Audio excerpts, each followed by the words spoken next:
Good morning. Welcome back, everybody. Well, they entered our lives over a year ago, became a staple product for so many fashion brands during the pandemic. Some may say face masks helped to keep the Canadian fashion industry afloat. Here to discuss this now is Daniel Torjman from menswear brand 18 Weights, Christine Peter from couture brand CMP Couture, and Nadine Woods from lingerie brand Mayana Genevieve.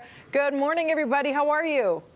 Morning. Let's start with you then, Christine. It's great to see you all. How would you say the pandemic has changed your industry, and has masks actually been the thing to help save or salvage it? For me, yeah. So when the pandemic hit, I had a bunch of bridal and prom I was really getting into. And yeah, everything just disappeared. So the mask thing really was the lifeline for me and definitely saved my business for sure. What about you, Danielle? Over to you, Daniel. Well, it's a good question. I don't know if it necessarily saved the industry, but it certainly enhanced it. I know that our manufacturing partners, we make everything here in the GTA, and all of our factories, they've never made masks before, and all of a sudden, they're making thousands upon thousands of masks for months on end. It was definitely an added source of revenue and a very important one at that time. For sure. How about you, Nadine? Same question.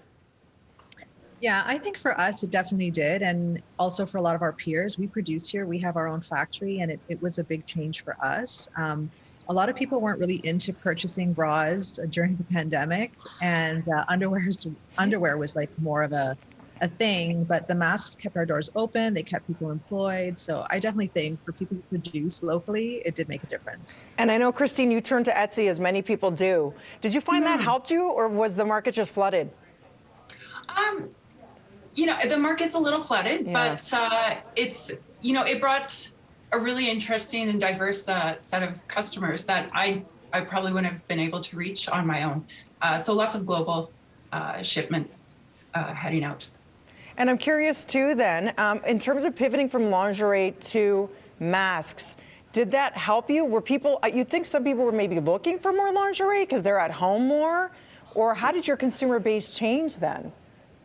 Well, our consumer base changed a lot because usually women buy for their families and then they were buying for their partners, their husbands, their children. So we really had to kind of change the way we produce things and then also accommodate different sizes. And this is the first time people are ever really measuring their face. So it was a big learning curve in terms of doing patterns and just doing different styles. So I would definitely say that our market has changed a lot. So we've segmented the two. Yeah, it was new for all of us, right? So we were, okay, winter, you may want something a little warmer. And then it was like the adjustments to the ears. Sometimes that would hurt the back of our ears. What happens if you wear eyeglasses versus summer fabrics? And then there's matching to your outfit. So Daniel, do you think they're here to stay for at least, the next little while, maybe even a couple of years? You're hearing in the States where they're saying they might be able to go maskless in a lot of spaces soon. What do you think? Are they here to stay? I think they're absolutely here to stay. I honestly don't see it going anywhere, especially as we move more into a public setting, where we're hanging out and socializing, in groups. And for a lot of people, it's like that security blanket right now where you actually feel more comfortable from something that was so foreign when you're like, I kind of feel better when I'm wearing one now. So thank you so much, everybody, for being here this morning, creating these beautiful masks. You at home could go to breakfasttelevision.ca, go to the contest area, click on daily prizing, and you can enter for your chance to win beautiful masks from these incredible designers. Plus, we were also including Greta Constantine and Bajimbu masks. So check it out there, and good luck to all of you. Coming up next, everybody, and support them if you can. It's so important to help those local designers. They're doing great work. Devo Brown is up next. National Question of the Day coming up at just about 40 minutes time. I'm bad at math-ish, the typical time. Okay. Should Canada reopen its border with the United States? Is it time? Let us know, 1-866-267-3797. Share your views, all sides. We want to hear from everybody and why.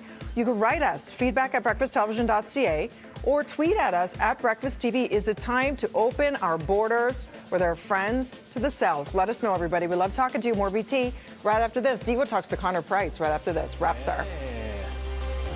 Yeah.